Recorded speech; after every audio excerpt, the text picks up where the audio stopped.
This video is to demonstrate how I installed this Kasa Smart Wi-Fi light switch dimmer. It's model number HS220. As you can see, I already installed this and it was pretty simple.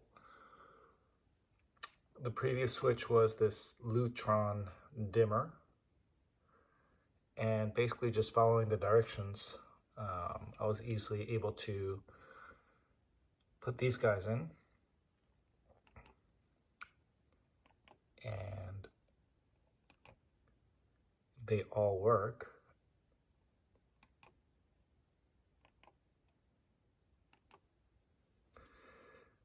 But I'm actually going to take this apart again and redo it, and because after watching some of the other YouTubes on light switch and things of that nature, I think that there are too many wires that are tied together when I install this. So I'm gonna take this apart again and make sure that I'm not adding in too many wires together under the same wire nut. The other step that I'm going to do is I'm going to replace this faceplate with a more, I guess, modern looking or better looking screwless templates. The Kasas actually do come with individual faceplates that just kind of snap on, but they don't make one for anything more than the single switch. So if you're installing a double or triple or quadruple, there's no faceplate that kind of is provided by Kasa. So I actually bought something that kind of looks similar, and we'll try it out.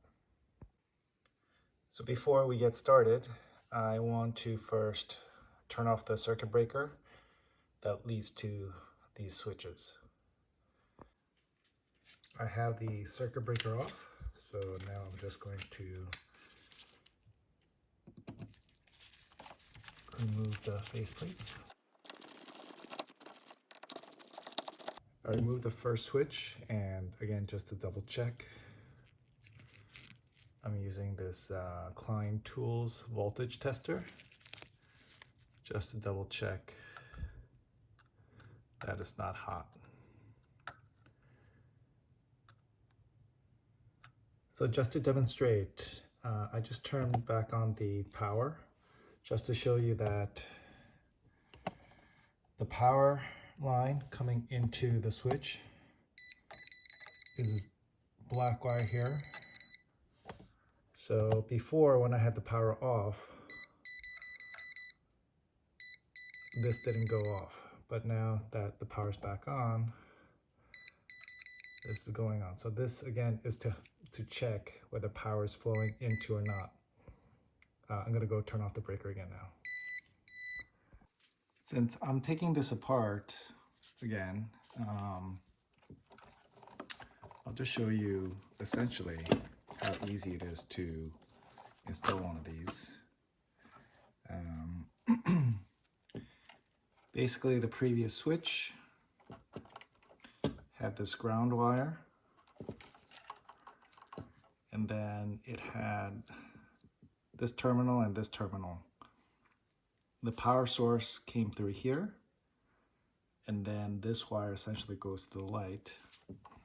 And the way you test, again, which wire is the hot wire coming in from the electric box is to test carefully with the voltage meter which one is hot. And so then you determine, you basically swap out the wires. So on the Kasa dimmer switch, there is the white wire for the neutral and the green wire for the ground, and then there's the red and black terminals. So you basically move the hot wire coming from the power box circuit breaker from here to here, and then the wire going into the light from here to here, and then basically the green wire, you connect the green wire coming out of the Kasa unit, which is this, into the grounding wire already in. So you remove the nut, take out the existing, and then put this in and then redo the nut. And then you have to look for the neutral wire, which is the white wire in the back here.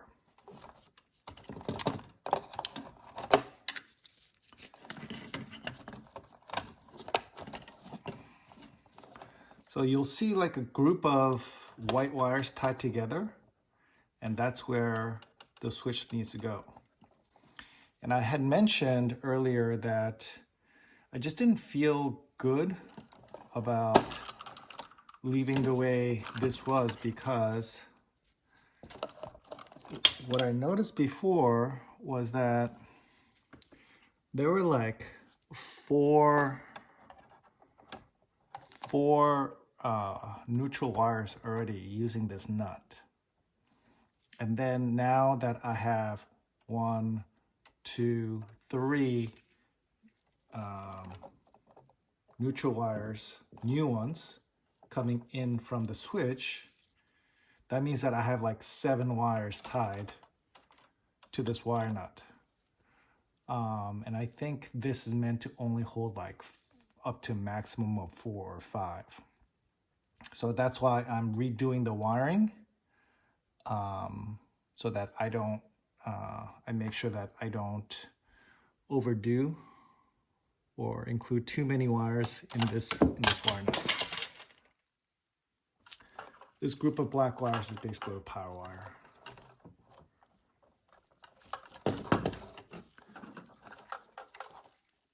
And yeah, all of the switches here, the black power is all being tied to this. So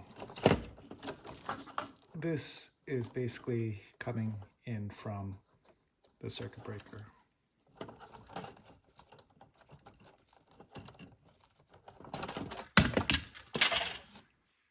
I basically untied just now the neutral wire,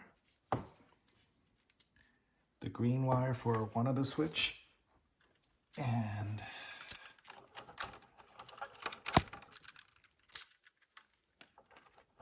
this left switch is free. As I'm doing this, I'm just paying attention to the grouping of the wire. So this is basically the wire that leads to one of the lights. So I'm just gonna curl it to the left here like this. Also, you'll notice that these Kasa has these plates that you're supposed to put the wire in between the back plate and this plate that goes onto the screw. You just have to make sure that when you're installing, and I'll show you later on, that you don't just put the wire under the screw. You actually have to put it under this plate. What I'm doing is I'm just untying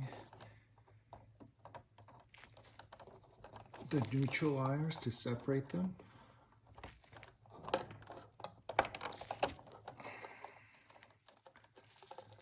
Because that's essentially why I decided to do all of these over again, because there's too many wires tied to the same nut.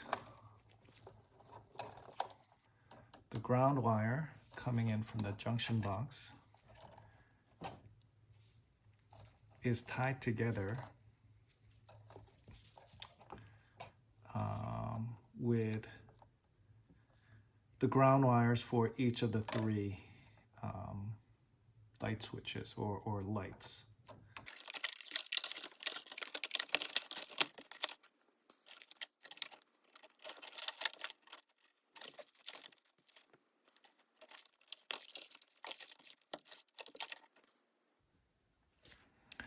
So now I have separated these wires. This group is for the middle switch. This group is for the right switch. This group is for the left switch. So now I have to tie the white wires together, the neutral wires. For this project, instead of using these traditional wire ties, I'm going with these Wagos. I read in a couple of places where it's much easier and reduces a lot of clutter and space to use these. So I'm going to use a whole bunch of these to tie these wires together. Now, according to the instructions, the wire has to be 11 millimeters from the end of the sheath, and it has to be fully inserted to the side. These also, I don't know if you can see, but there's a guide here. So basically there's an arrow from here to here. That's the length of the bare wire that needs to be available. So this actually came with these. So I'm going to use this as a template to make sure that the neutral wires are cut to length. And here also it says it needs to be straight and not bent. So I'm going to use a set of pliers to straighten these out. What I've done now is make sure that the neutral wires are stripped to 11 millimeters according to this template. And now I'm going to use the Wago to first connect the 4 neutral wires, 1 coming in from the power and then 3 going into the light. And then I'm going to use the last slot to pigtail 3 new wires that will be attached to the switches. So to install one of these, you have to click each one of these to 90 degrees and then insert the wire all the way and then close it shut. One thing that I'm told you have to make sure is that the bare wire cannot extend outside of this protective plastic here.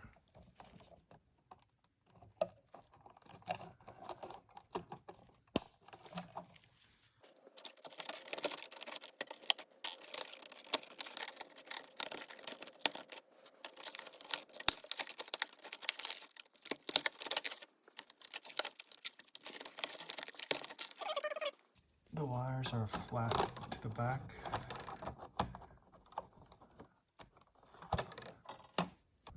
The flatter they are, there's going to be more room in the front.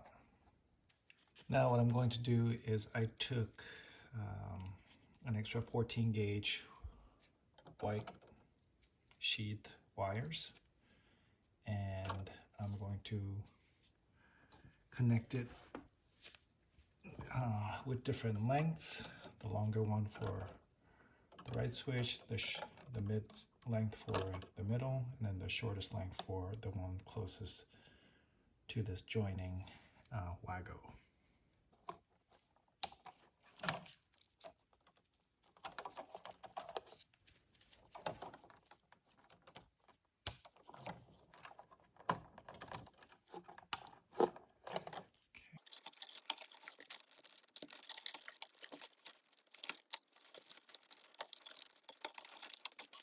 Now I'm just going to reattach the wires, but keeping in mind, I know there's a lot of wires here, but I basically know which is the power wire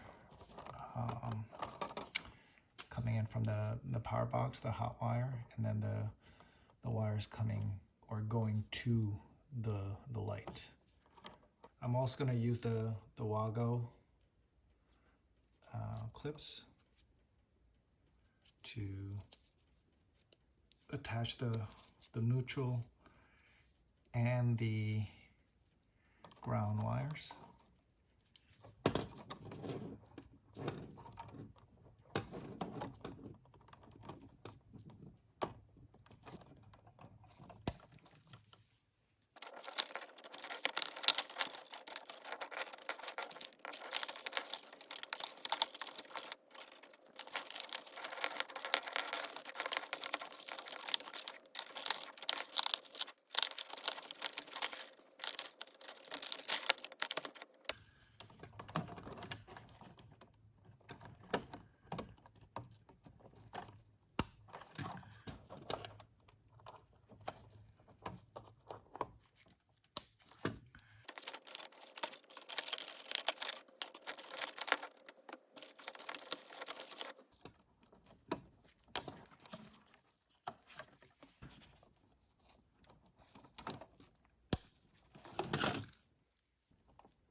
Okay, so now I'm going to attach the line wires or the power wires.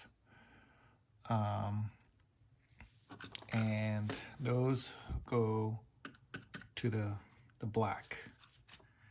And when you unscrew these, this has this little plate. So the instruction says to make sure that the wire goes behind this bracket looking thing.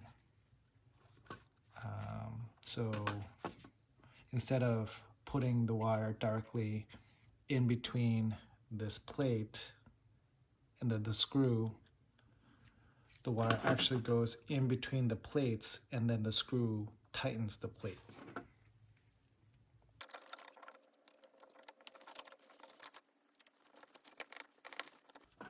So the power wires are in, and now I just have to screw in the wires leading to the light.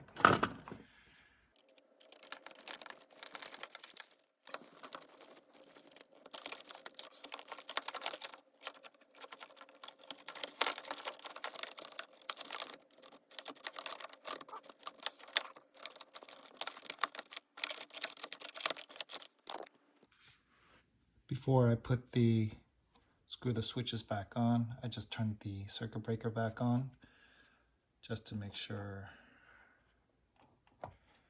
that these work, and they do.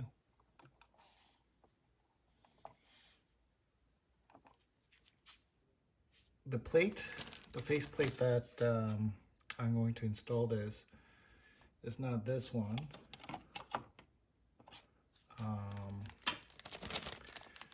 But the screwless faceplate from Leader, I think that's how you pronounce it, Leader or Lighter.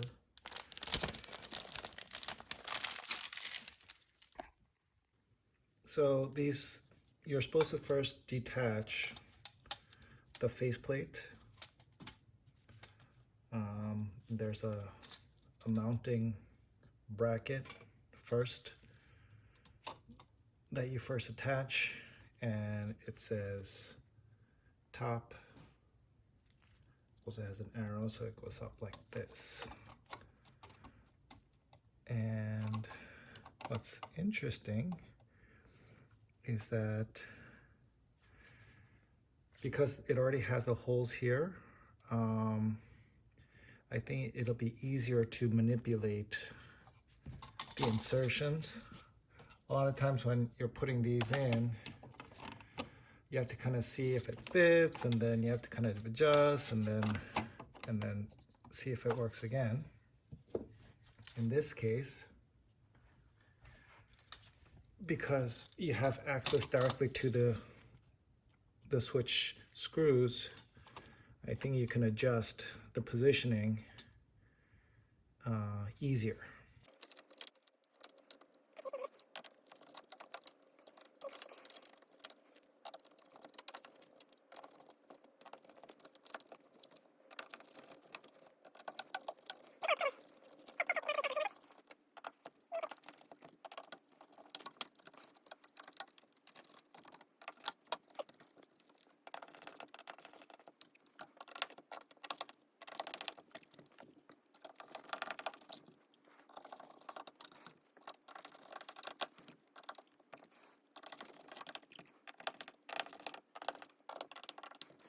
So the mounting brackets are in, and then I just have to, the slot goes on the bottom.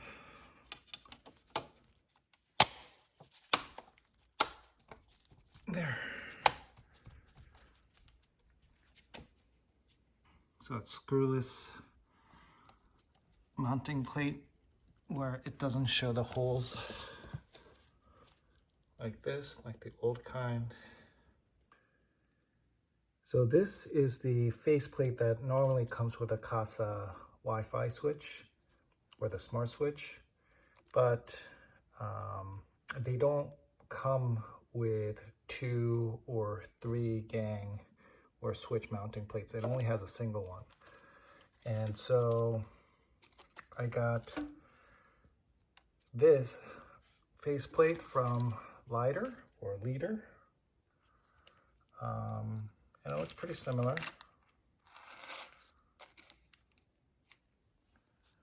Very easy to mount. And I think it looks better than this old kind with the screw showing. It's nice and neat. So that's it. That's how you mount the Kasa dimmer switch. This is the single pole. And how to install the lighter plate, faceplate.